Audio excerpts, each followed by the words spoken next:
All right, g'day. Welcome back to Collectivitis, the podcast where we dissect the disease that is collectivism. My name's Pietro. This is Floyd. How you What doing, up? Floyd?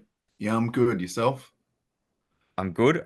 We're in the same uniform by the looks of things Oh, nice. today. Yeah. Yeah. Both wearing our all blacks to talk about. It's good. We're virtue signaling anarchists. Yeah, that's true. And we Yeah. didn't plan it, so this is just natural. It's just Yeah. organic.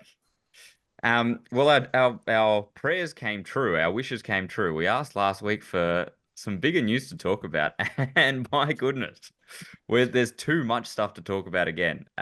What a week we have had. Well, let's dive straight into it. Yeah. Because I'm sure I've got heaps to say. I'm sure you've got heaps to say, Yeah. and there's just so much going on. And they all kind of intertwine with each other a little bit, these three things that we're going to talk about. So anyway, it is well and truly heating up, and I think a lot of this has to do with the fact that the US election is just around the corner.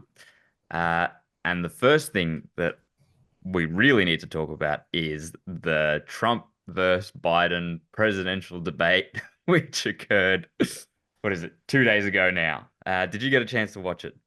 Yes, it's the best like TV show or something from TV I've watched probably since the Ozarks finished. Yeah, it was just so entertaining. It was, Mm. and there's something about I have never really had a chance to watch any of those debates live.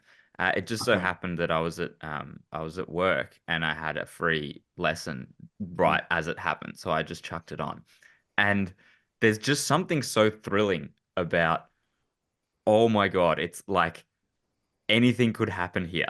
Like it could all fall apart within Yeah. seconds right Mm. before my eyes. And in some ways, it did, or it at least came very, very close to really falling apart. Um, so, for anyone who didn't catch it, the debate, I thought my impression of the debate was uh, the big takeaway for anyone was that they did not give the good drugs to Biden. Whatever Yes. that Yeah. cocktail of drugs that we've been talking about that he had at the State of the Union, that he had at various other moments where he's spoken in front of a crowd, where he seems, charged up and full of energy and he speaks somewhat coherently and his cognitive ability is, I don't know, goes back to 10 years ago or whatever he had back then.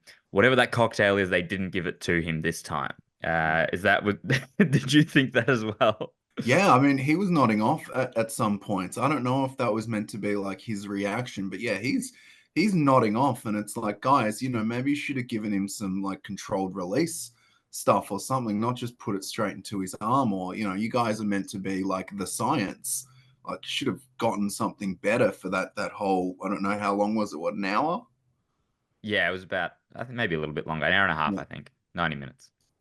Yeah. So do you think they tried to give him the cocktail and it didn't work? Well, obviously, if the dude's fucking nodding off, then something's got to be happening. Well, I don't know what they give him, but whatever it is, he wasn't very chirpy. And whatever it is, I reckon he channeled RFK. That's why he had the husky voice. He had that little bit of the RFK effect on him. He thought RFK is surging in the polls. What is it Yeah. that's making him so popular? It's the fact that no one can understand what he's fucking saying. I need more of that, please. I'm a little bit more conspiratorial than you are there. Mm, I think they did not, whoever his handlers are, like mm, it's obviously some deep state operatives of the mm. Democratic Party that runs his campaign anyway. Like he's not making decisions. I think the debate showed that whoever makes the decisions for him made the decision not to give him the cocktail of drugs. Okay. Um, and well, we can speculate about that in a second. First, I'd like to show, just in case anyone's watching and you're kind of wondering, hey, maybe they're hamming it up.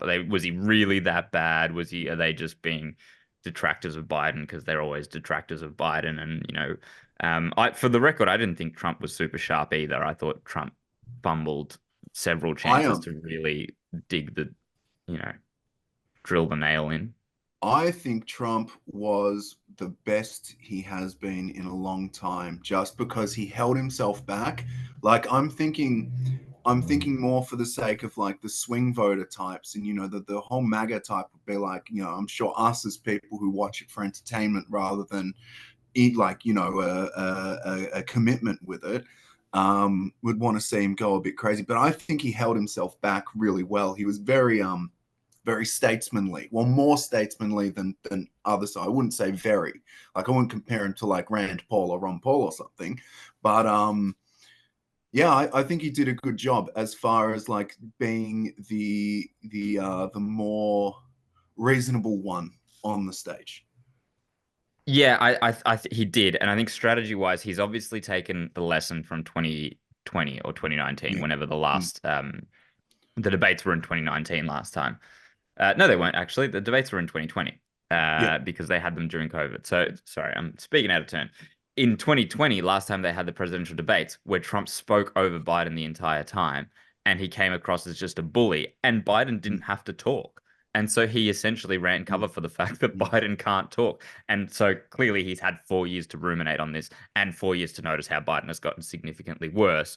The strategy this time was let Biden talk. Add that Yeah. to the fact that they've muted his mics while Biden is talking, and Mm. it was the perfect storm for Trump because it meant that he could occasionally come up with the snappy quips, like the time he said, "I don't really think he knew what he was talking about. I didn't know what he was talking about. I don't think he even knew what he was talking about," which was perfect and a very clippable moment. But for the rest of it, just let Biden fumble and stumble into oblivion, which was perfect. I meant more Trump in his actual responses where he had to advocate Oh, for certain okay. things. I So thought came across as like rambling and um, not not super coherent yeah. either. Right? So the Nowhere near on the content same rather than plane. the presentation. Yes, yes, yes, Yeah. yes. The strategy was definitely miles better, but I think, Mhm. yeah, Trump's own delivery of his parts of the debate weren't super Yeah. sharp. Well, and it But I seemed mean, like it was like he was trying to get more time because it's like, well, Biden attacked me. I'd just like to add on to that. I know you've asked me a question, but I'm just going to hijack it and respond to what he said. And yeah, he did fumble on a lot of questions and kind of waffled on, didn't get a hard answer for mm, quite a few things. um, well, anyway, let's show the Yeah. Biden part of the debate. Now, this first clip I'm going to show is actually, it's quite funny. It's a Trump campaign ad that's come out in the last Mm. day, and it's 90 seconds of just Joe Biden talking. And so, if you don't believe us that this was, the the the content of the debate itself. There's 90 seconds of this. So 90 seconds of a 90-minute debate. That's 1/60th of the whole debate was this level of rambling at least. So let's take a look. Both colors. Making sure that we're able to make every single solitary person eligible for what I've been able to do with with the COVID. Excuse me, with dealing with everything we have to do with. Look, if we finally beat Medicare, we're trying to provide housing for Black Americans. The impact on the the choice, the idea that they're gonna. I'm proposing that everybody they pay. The millionaires pay 1%, 1%. So no one I've not raised the cost of Social Security for anybody. I got my handicap, which when I was vice president, down to a 6.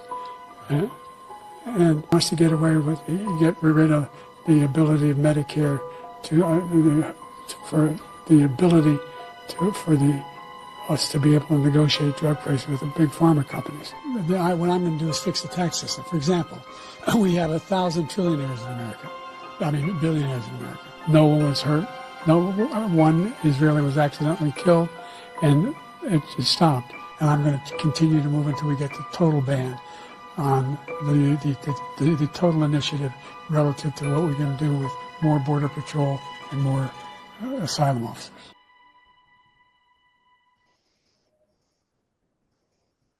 All right, so that's the campaign ad. So I think you can't argue that he was definitely 3 or 4 or 5 steps short of the mark of the bare minimum acceptable that even is the standards that have been set for Joe Biden. So here's where the conspiratorial aspect of it all. I believe that either one of a couple of things has happened.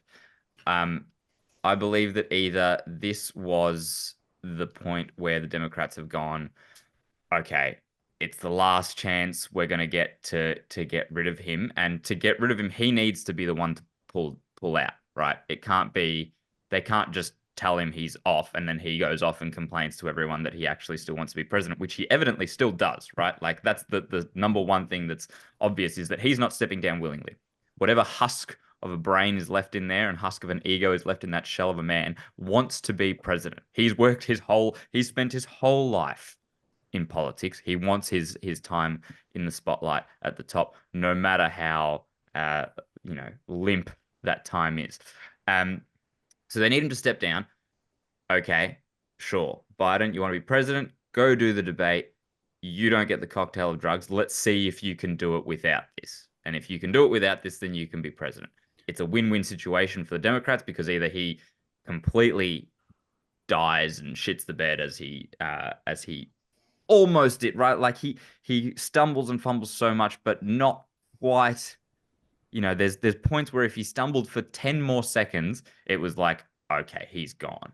But he never quite got to that point. He just got to the point where it's now obvious to even the most ardent Biden supporters that he's not great. But he never completely died. So his hopes are, held together by a thread. And the idea was, okay, either he shits the bed and he's going to resign on his own or be embarrassed by Trump or whatever, and he realizes that it's unwinnable and he pulls out, or he does okay, and in which case, okay, sure, we run Biden, maybe Biden beats Trump, and a year into his presidency, we swap him out for whoever we want to swap him out for anyway, because he's clearly declining at an ever-increasing rapid pace. And so he was that was it. He's been sacrificed to the wolf that is Trump, with nothing but whatever's left of his brain, no drugs, no anything. And I think that notion, so that's my theory, is that that's what's happened. And I'm kind of confirmed in that theory by the next day, the fact that he held a rally just the next day. And I don't know if you've seen any clips of this. I haven't seen the full thing, but I've seen clips of it. And clearly the next day they gave him that cocktail because he was a completely different Biden, right? He was animated and energetic, and he still mumbles through extremely long segments, but he never loses the train of thought so clearly. Like there's bits where he mumbles, but you can tell what he's saying. Like you can tell what he's trying to say. It's just his lips aren't doing it well. He is saying something, whereas there he is just losing the train of thought, losing track, having no idea. So the Democrats played that card, which, to be fair, the state that Biden is in, the Democrats clearly don't have that many cards left to play. But I know for certain, John Humphreys, the founder of the Libertarian Party, he posted on Twitter about how the odds of Biden being the nominee have fallen dramatically since that debate. Like now he's still the favorite because it's so late in the piece, but Gavin Newsom's chances shot up, Hillary Clinton's chances shot up, Michelle Obama's chances shut up, like all of these alternatives, because that's the strategy, right? If Biden fucks it up too badly, hopefully this is the moment where he pulls out himself. And I think it was almost conclusive. It was their card they played almost worked exactly, but it's left it just enough in limbo that, I don't know, maybe he goes to another debate. What are your thoughts? Yeah, I've heard people talk about, I guess that's like the prevailing kind of conspiracy theory as far as the election's concerned, that they're going to pull him out and replace him with someone else. The replacement theory. Yeah, I think from what I saw, I've tried not to watch recaps and people talking about this, given that we were going to talk about it. But some stuff I saw on Twitter was that, especially with that meme they've got of Jill Biden now, is that she's the one kind of pushing it.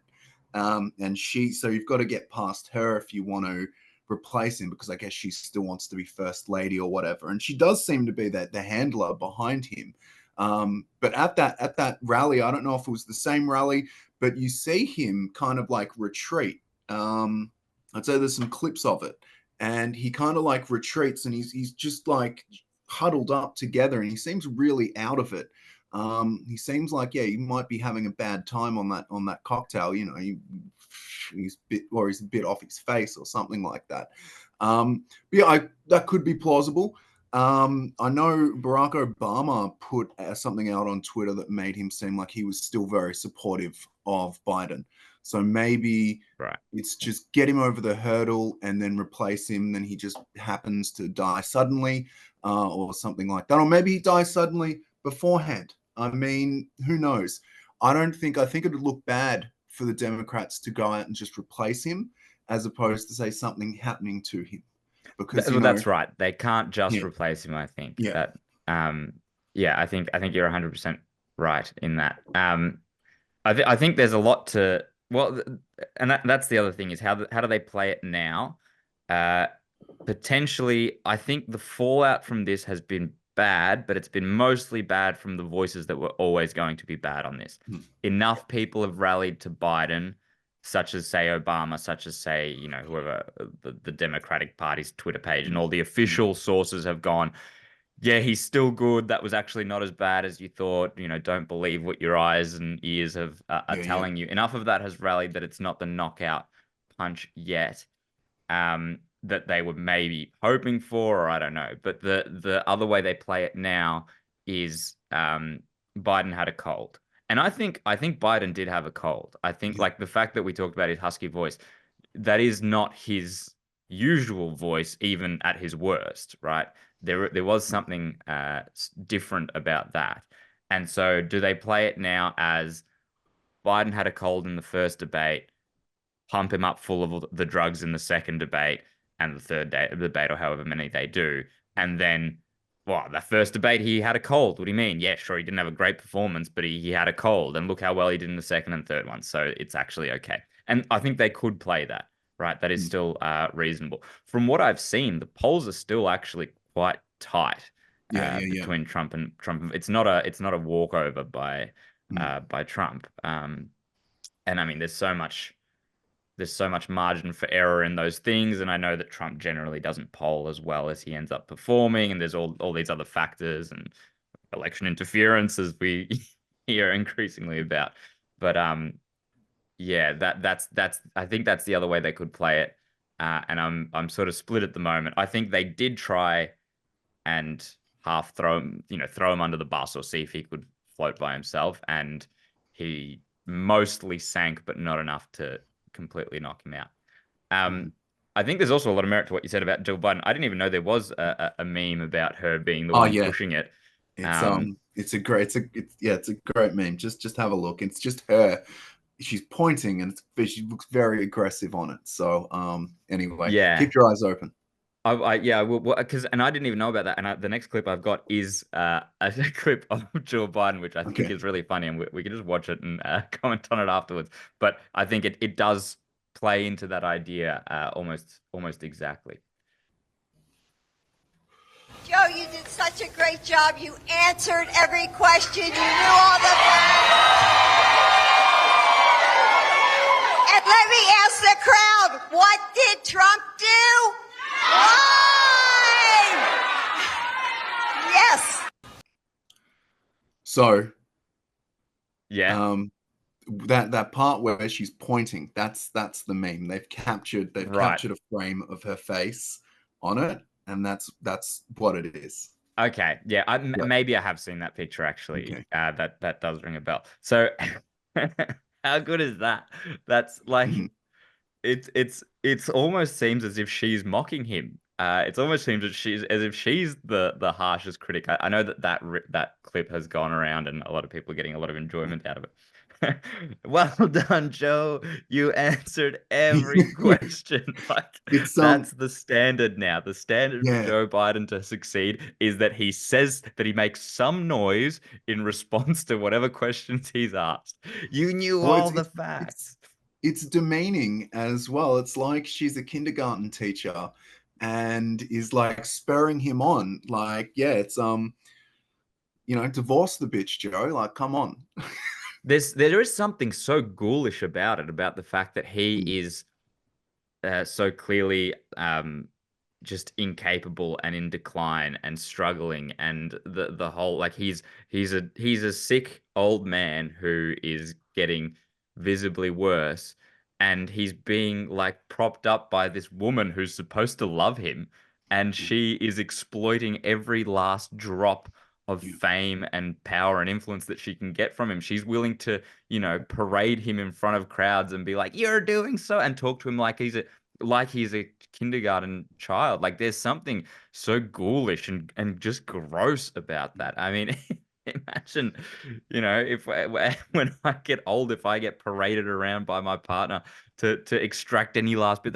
What a horrible, horrible person to have married. I think you're right. I mean, divorce that bitch. Joe's not in any. He needs someone to wipe his ass. Okay, I'm sure she wipes his ass every time he shits himself now. So it's a bit late to divorce her, but he should have divorced her a long time ago from the looks of things. Or you go into a home or something, they'll do it for you. I mean, he's got a great pension, so he could probably get like the best nursing home in the country, or like he could go to, like, I don't know, like the Caribbean or something. Get a great home there. I guess the White House is the best nursing home in the country because he doesn't want to leave that place. So, and I'm sure they have a lot of staff and a lot of handlers and a lot of nurses, and there it is, the nursing home of the White House. Well, America's healthcare system is fucked. So you have to literally get elected president if you want to be looked after when you have dementia. So anyway, they were the big takeaways of the debate. Did you have any other big takeaways or any predictions for what's going to happen? I suppose I've shared my conspiracy theory. Yeah, I wouldn't be surprised if Biden stays in for the election, at least, because I think it's more about the idea of, like, that's what I saw a lot, is like, he's not Trump, and that's what they're pushing now. That's the narrative they're pushing, that he's not Trump. Trump is evil. He's a bad person. He hasn't really done anything. He's a convicted felon, blah, blah, blah, blah, blah. So I think that's what they're going with, unless they do have that ace up their sleeve and they replace him with someone, or they're working on something right now. But I wouldn't be surprised if it's him and Biden at the election. Yeah, well, I mean, that's always been the narrative, right? That has literally been the number one ace in the hole for Joe Biden, is that he's not Trump. There is even since the last presidential election, there was nothing more than that. The reason he won the Democratic primaries is because they shafted Bernie Sanders again, because he is the most easily manipulatable puppet of the Democratic establishment. He is quite literally a puppet now, almost to the level of is it Weekend at Bernie's? Weekend at, what's that film where the guy's dead and they pretend that he's alive for a couple more? Weekend at Bernie's or something. I don't know. If you know, comment below. And Weekend at Brandon's it should be, because let's go Brandon. Well, funny. I'm sure 100 people have made that joke. that slogan is "Let's go Joe." I mean, I don't know. That's I don't know if that's they're trying to be tongue in cheek there. But I thought that was pretty funny. Yeah, that is actually very funny. It is Weekend at Bernie's is the name of the film. I just looked it up. So that's the vibe, right? It's hey, here's this dead guy, and it doesn't even matter that he's dead, because it's the rest of us that making the decisions anyway, and it's more what he represents rather than him as an actual leader or person. Well, moving on, there's obviously lots to talk about in regards to the US and the debate, and I think there's a lot of that linked into this next story, which is some actual good news for libertarians. We don't always have good news, and in fact, more often than not, we have bad news. And it's not entirely good news, but there is the fact that Julian Assange has finally, after 12 years between the Ecuadorian embassy and the prison in the UK, has been freed and returned to Australia. I've got a short clip about it, and then let's hear what you have to say. Assange. We have not seen him for years. This has just been posted by WikiLeaks, obviously, in a car on his way to Stansted Airport. He's there sitting in the waiting room and boarding a private jet out of Stansted Airport. This vision you will see on loop today because he does, as Trudy mentioned, he looks remarkably well. He walked onto that plane and after, as we mentioned, 23 hours a day in darkness in a 2 by 3 metre cell, 1 hour of sunlight a day in prison in London for 5 years. He looks remarkably well.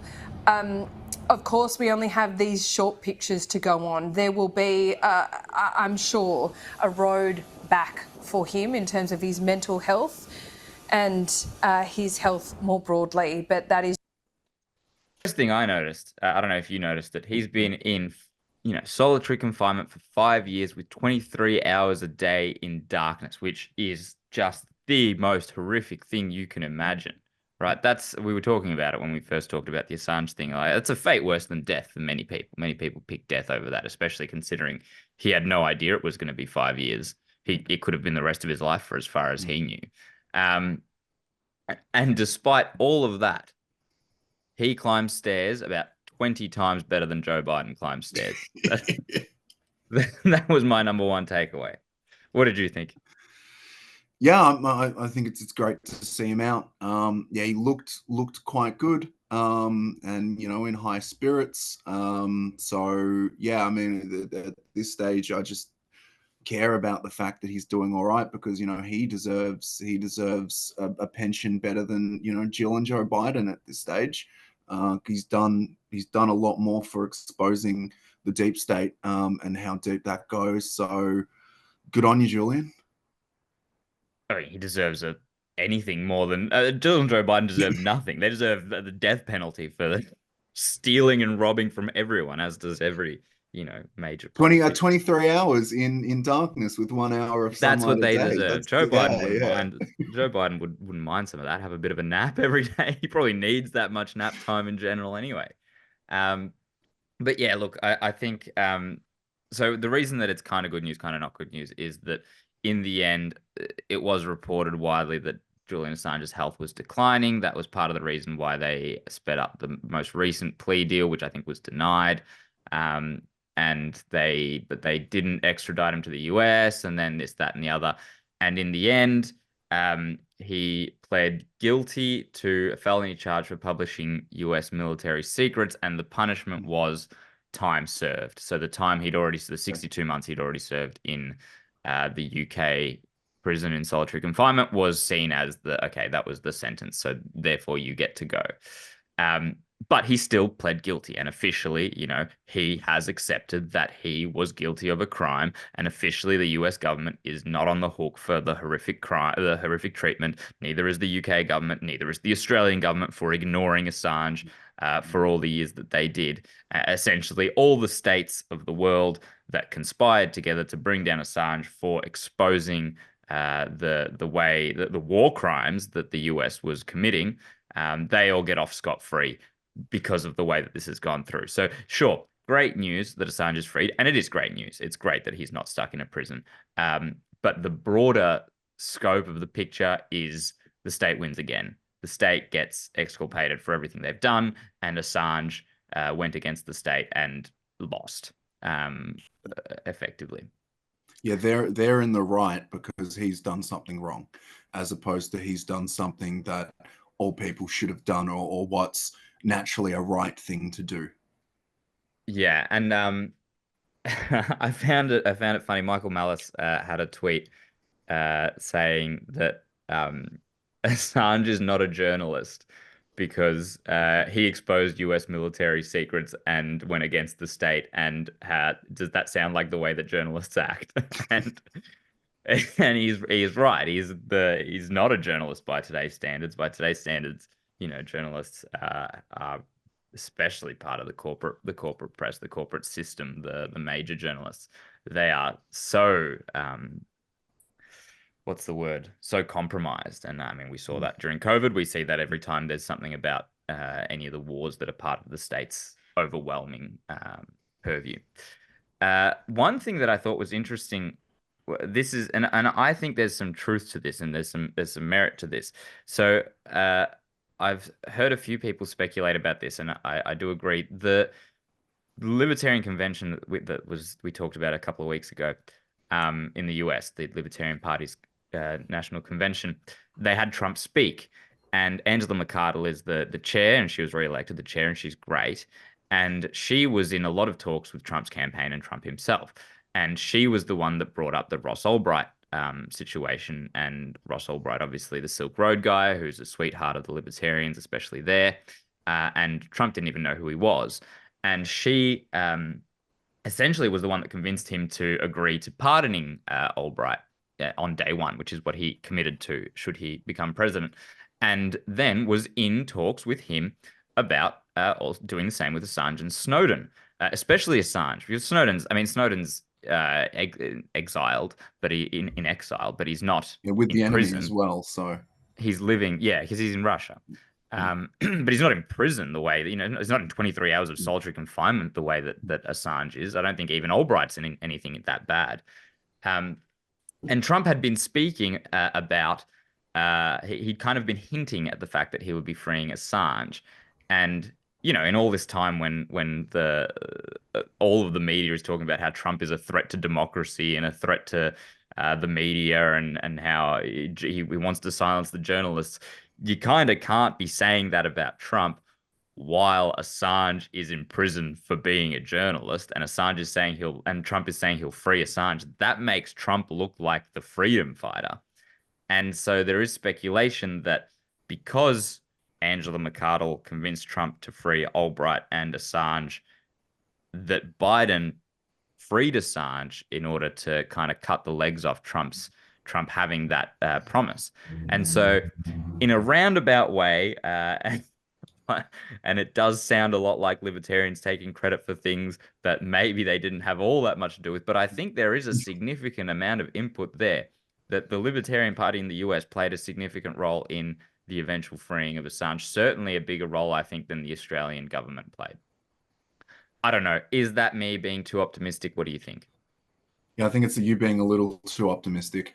Because whether Trump would have done in his second term, that was a bit iffy, because he could have done in his first term. I understand there were reasons why he didn't do it. He was kind of backed off from it. But yeah, supposedly from what people have been saying, another conspiracy theory here, this is just the Democrats wanting to get some more favoritism for what they're doing. They didn't do it because they actually care. They would have kept him in for life. But yeah, I don't know. It's a bit cynical to kind of think, but it's politics. You got to be cynical when it comes. Of course. I don't think there's any doubt that they did this to gain some favor. I don't think they wanted to free Assange. I think the Democrats and the deep state, both Republican and Democrat parts, they hated him. Mike Pompeo, the CIA director under Trump, famously tried to assassinate Assange in the Ecuadorian embassy. Tucker Carlson was talking about that as he came here to Australia. Like they did not want to free Assange. They, especially those the three-letter agencies, the intelligence agencies, which are in cahoots with the Democrats because of you can see that simply in the way that they're persecuting Trump now. But yeah, I don't think they did it out of any altruistic desire to free Assange. Neither did the Labor Party here. The Labor Party has only just started to push to free Assange when they could have pushed at any other point. But they didn't. It's only just become politically viable, and therefore that's why they started that's why they campaigned on it and did it. Kevin Rudd, the ambassador to the US who is looking to free Assange, he was no fan of Assange. Assange leaked documents about how the US were disparaging him in some of the original WikiLeaks. You think Rudd now, yeah, the most two-faced piece of shit in the world. Sure, he can go there and act the hero because everyone knows he's a massive egotist. But he didn't fucking like Assange. He probably wanted Assange to rot in jail if he'd never had the chance to be in the spotlight while he was freed. You think Kevin Rudd gives a fuck about Assange? I don't. No, I don't. I think even Gillard would care more about Assange than Rudd. So, yeah. Well, he probably played a hand in the reason for the first backstabbing. Anyway, so that's Assange freed. Again, as usual, it seems to be the case with all these things. If there is a libertarian silver lining or something positive for libertarianism, it's always good, but not that good. It's good in the isolated incident, but on the whole, it's not that good. We won the battle, but not the war. And I think that's the case here. The big question is, sorry, you were going to say something. I've got another question after. Oh no, ask the question. I'll say afterwards. This would just be a little. Yeah. The big question is, what does Assange do now? Does Assange, is he too sick to continue doing the work that he was doing? Because he sat a long time in prison by choice because he did not want to admit to anything. Like, this is a man with the most rock solid principles ever. He's willing to suffer for this thing. Is he too sick to continue to take that on? Or will he return to doing work with WikiLeaks? Will he return to being the spokesman against government that he is? Will he start talking about either of the two wars right now, which are, the war in Gaza and the war in Ukraine, which are rife with government corruption from the West? I mean, obviously there's government corruption all around, but he talks from the point of view of the West, and it's the West that have pushed these things. They are rife with government corruption and perverse incentives and people filling their pockets and, flirting with World War III for the sake of some megalomaniacs. So does he start talking on that stuff? Is he even informed on that stuff? I don't know. Did he have internet in the 23 hours of solitary confinement? Did he literally just sit in darkness and do nothing, or did they give him like a book? Yeah. I'm happy if he, never does anything again. I'm not going to hold that against him. He's gone through enough where I think he can just chill out, write a book, everyone buys it, he makes millions of dollars, lives on the royalties, and deserves a good life. So I think all I want is for him to be happy and enjoy himself. But yeah, it'd be interesting to see what he does. I know he hasn't said anything. I think his wife said he just wants to recuperate. I don't know, maybe that plea deal was a gag order on him or something like that. Who knows? Yeah, and maybe there was some fine print stuff, but I mean, now that he's in Australia and now there is so much goodwill from the Australian government, certainly at least the current one, I can see he'd have a degree of immunity towards saying things, at least saying things. I don't know if he started re-releasing documents and shit. I don't know. I really hope he does. I mean, I don't have the balls to do what he does, but I hope he has the balls to continue doing what he did, because he's what a hero. So the last thing that we wanted to thing. You had something else to say. Is I think this is just a good example to any kind of cynical people out there is what happens when you put political pressure behind something. A lot of this was bipartisan kind of support and people getting together. So, I mean, use this as an example for when you get constant political pressure, not just saying we don't like something, it kind of passes and you kind of go away. But it's a good example of that. So kind of keep this and know that, political pressure can actually do something, or it can have an effect, even if it's just to get people talking about something. Yeah, I think there's something very white-pilled about this moment, and because in looking at how we view the state, especially libertarians, we view the state as this all-powerful, overarching, oppressive structure that uses its very entrenched power to constantly oppress and obstruct individuals, and I think that is true, but in saying that, there is still clearly some need on their behalf for the approval of the general populace.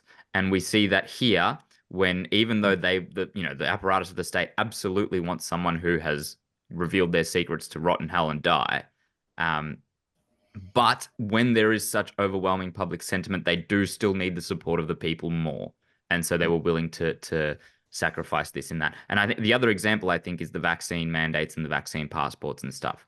No matter how hard they pushed them and how much they wanted them in the beginning, in the end, they became so unpopular that they had to drop them, despite the fact that clearly having a vaccine passport and having, that level of control and information on where everyone is and what people have done and this, that, and the other is very advantageous to the state that wants, in the age of information.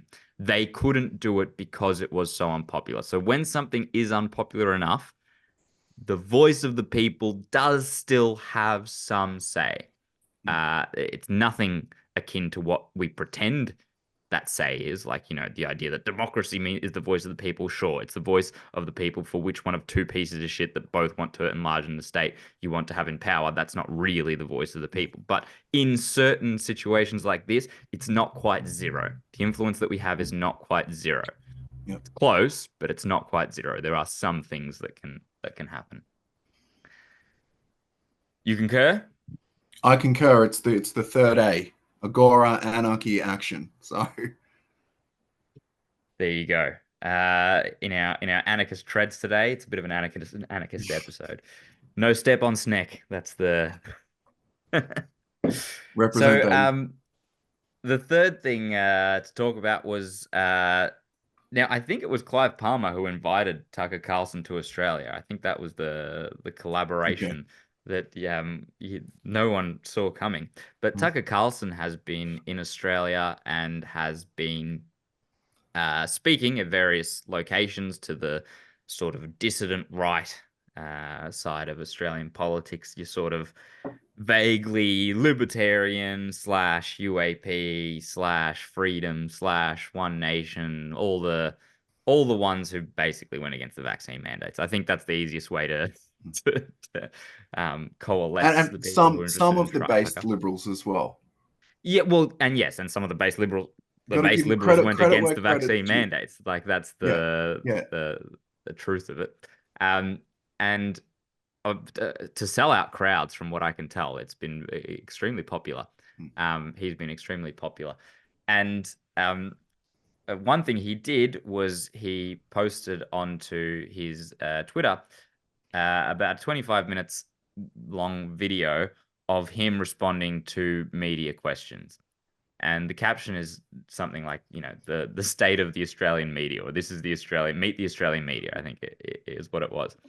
And the point is to show the whole world just how shit our media is.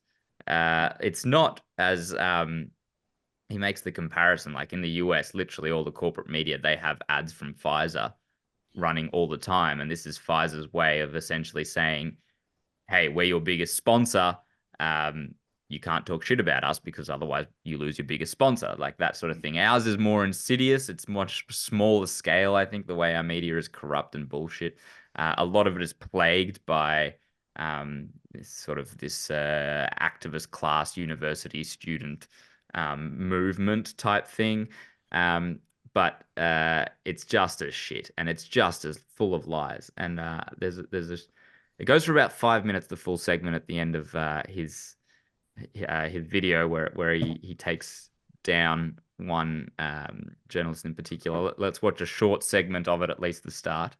And if anyone's interested, I suggest watching the full 25 minutes, but the last 5 minutes in particular are especially heinous. Thanks, Tucker. One final question from the press gallery. Kat Wong from AAP. Hi, Tucker. Thank you so much for your address today. So you talked a little bit about immigration, and in the past you've talked about how white Australians, Americans, Europeans are being replaced by non-white immigrants in what is often referred to as the Great Replacement Theory. This is the same... Have I said that whites are being replaced? Well... I don't think I said that. Well, it's been mentioned on your show 4,000 times. And really, when did I say that? On your show. I said whites are being replaced? You have said that before. Really? Yeah. I would challenge you to cite that, because I'm pretty sure I haven't said that. I said native-born Americans are being replaced, including blacks. Native-born Americans. Native-born Americans. And Americans black Americans have been, African Americans have been in the United States for, in many cases, their families over 400 years. And their concerns are every bit as real and valid and alive to me as the concerns of white people whose families have been there 400 years. So I've never said that whites are being replaced. Not one time. And I you can't believe cite that's it. untrue. So we just met, but when our relationship starts with a lie, it makes it tough to be friends. So Well, I mean, you've been lying let's about pull my that press back. I'm gallery happy to colleagues all explain what I morning as do well, think. so, Well, you actually can't say it because I didn't say it, and I don't believe it. And I'm telling you that to your face, so why don't you just accept me at face value? My Well, because it's concern not is that true. the people who are born in the country are the main responsibility of its leaders. And as noted earlier, when those leaders shift their concern from the people whose responsibility it is to take care of to people around the world to put their priorities above that of their own citizens, that's immoral. And they are being replaced in my country, people who are born in the United States. And the birth rate tells the whole story. They're not at replacement rate. And so the US population is growing because we're importing people from other countries. And my view is that happy people have children, and a functioning economy allows them to do that. And we don't have that. And so you need to fix the economy and fix the culture and make it so that people who want to have kids can. You don't just go for the quick sugar fix of importing new people. Like, that's my position. And if you think that's racist, that's your problem. I never. Okay, so and as I said, it goes on for a little bit longer than that, but I'll let you have at it first. What are your takeaways there? Yeah, I mean, Base Tucker, as always. I mean, since he got off Fox News, he's just been lit as lit, just kind of coming out. But I think what this shows is just the circle jerk of Australian media, and like the fact that the media has this monopoly on information because there is no real big standout, alternative media. And what I mean by that is, say, like an Alex Jones or something like that. Wait, Really. you don't mean Collectivitis is a big standout in Australian media that's taking down all the big hitters? What? Well, you know why? It's because people don't like, share, and subscribe. You're because I right. think It's I hate to blame the viewers, but it's you our know, 3.5 viewers' fault that yeah, the three and yeah, a half people who why aren't you support like, this sharing, show. and subscribing? You should put this on, the family WhatsApp or whatever, mum. Come on, like, It's their fault. I don't blame you, dear viewers. I love you, dear viewers. Anyway, sorry, I interrupted. Go on. this is why Pietro is the always the permanent host here. So, but Yeah, you're yeah, I getting mean, axed after this episode. yeah. Sorry, guys. I do love you. But yes, the circle jerk of Australian media and the monopoly that they have. And I think what I've seen actually other Australian journalists come in to defend that woman rather than talk about the issue. And yeah, it's just sickening just to see how the media has been working, and it really uncovers just how much bullshit and how these people shouldn't have the monopoly on power. And you should start your own collectivitis and call it, like, not collectivitis. Or you should just follow Collectivitis and make us huge. That's Yeah. the other alternative. I think you're right. I think Repost is what you should do. You should do the old school YouTube thing where, like, you can't do it anymore, but like a reply on the video, and everyone does their own reply, and that kind of burgeons them out to do more podcasts. The old school YouTube, bring it back.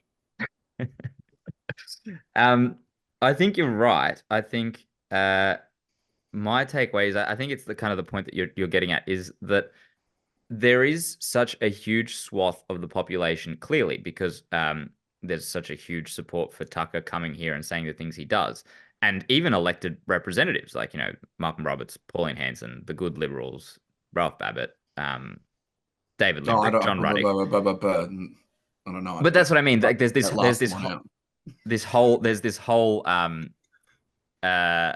sect of people who have these views that agree with Tucker on these very basic and important things, which are not part of the allowable opinion.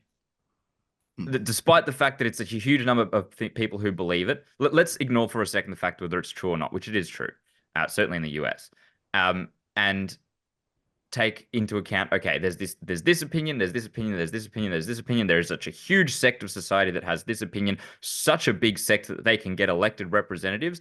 And as far as the not just the media, but the status quo, the public sphere is concerned, that is not allowable opinion. And it's not just the media, we're talking universities, we're talking education, we're talking high schools, primary schools. As far as all of those institutions are concerned, that is outside of the allowable opinion. That could, I mean, we're living a lie then. We're living a lie. We pretend you can have all the views, but one of the views is not allowed, even though it's growing and it's huge. Like, what are we living in then? It's all pretend, which it is. It's all pretend. We're pretending to have these institutions. We're pretending to have democracy. We're pretending to have education. We have none of those things because we lie about, the things that we don't like, the things that aren't in our favor, the things that don't advance the expansion of the state, which is at its core what it is, always. Anyway, that's my thoughts. Also, I think Tucker is wrong about something. The Great Replacement theory is not what he's talking about. It's the fact that they're trying to get rid of Biden and replace him with Gavin Newsom. That's the new one. We're so going to get. I thought we'd get marked for COVID vaccine this week, but now we're going to get marked for Great Replacement theory. So it's a bad. See how I linked them all back up. I've linked all three of the stories back up. Actually, so yeah, the Great Replacement theory is the one that Tucker's talking about. The shit replacement theory is the one to do with Biden, but it's not going to be a great replacement. Literally shit replacement theory. The shit replacement theory is what Jill Biden does on a daily basis when she cleans his nappy.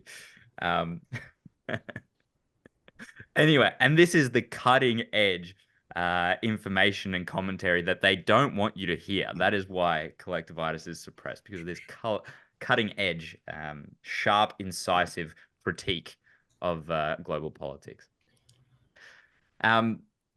Look, that's the stuff I wanted to talk about today. There was plenty there. Hopefully you've enjoyed it. Is there anything that you think I've missed before we finish up? Well, there's given the news this week, there's probably like 10 things, but time is time, so we can't be here for 10 hours. Well, we can, but hardly any people already don't really want to spend the full hour, let alone 10. Which is not true. There's lots of people who do spend the full hour with us, and thank you to those. Yeah, look, and there's other stuff for sure that we haven't hit on, but we can hit on that next week or whenever we do our next one, because I'm sure there'll be slower news weeks than this. I can't imagine there'd be much faster news weeks than this. Although, I mean, as we head towards that November election, it does seem like things are ramping up. So I think, as we said, the calm before the storm last week, there was a bit of a storm this week. I do feel like there's bigger storms coming, and there have to be bigger storms coming because someone's going to win this damn election. And regardless of where it goes, it seems like there's going to be a civil war falling out for whatever happens. So we'll be there to watch from a distance. Yeah, that's the best part, is watching from a distance, It's like, I wish I could be there, but it's just hard, plane tickets. Fuck. Yeah. Anyway, well, if you don't already, like, subscribe, follow us, share us around. We're on Twitter, we're on YouTube, we're on Spotify, we're on Instagram, we're on Apple Podcasts as well. As of recently, give us a review, leave us a review on any of those platforms. Leave us a comment. We do love hearing from you. And we will catch you next time. Just one thing. I love you, even if you just watch the video. And I should cut that bit out. You don't get to backtrap now. All right. We're playing good cop, bad cop. It doesn't work if there's two good cops. You don't get to backtrack. Cut it out then. Cut it out. Sorry. I'm simping for the audience. Jeez, my chadness. That's my role. Yeah. All right. We'll catch you next time. Thanks.